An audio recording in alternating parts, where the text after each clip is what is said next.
Are you working 9 to 5 and still wondering where all your money goes? Meanwhile, Karen from accounting just bought her second air fryer.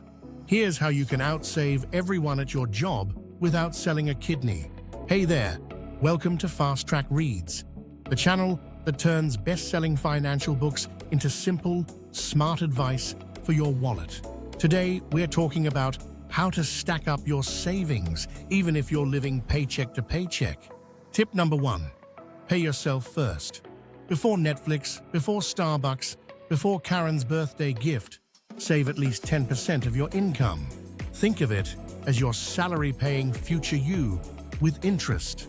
2, track every dollar. Seriously, if you don't know where your money goes, it's probably already gone.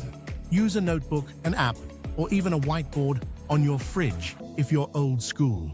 3, cut the dumb stuff. Do you really need 5 streaming subscriptions and 3 food delivery apps? Cut ruthlessly on what doesn't matter so you can spend big on what does. Hello, guilt-free vacations. 4, make saving automatic. Set it and forget it. Your money should leave your checking account faster than your salary enters. 5, what are you saving for? Be specific. A house? Freedom? The ability to ghost your job one day? A clear goal will keep you focused, especially when that midnight pizza craving hits. 6, avoid lifestyle inflation. You got a raise? Nice, but don't turn into new Money Mike overnight.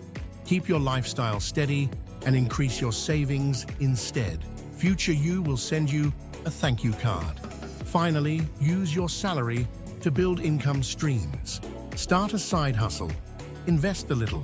Plant money seeds today so you don't have to water your boss's ego forever. Which tip are you going to try first?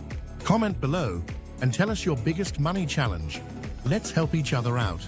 Don't forget to like, subscribe, and send this to that one coworker who always complains about being broke.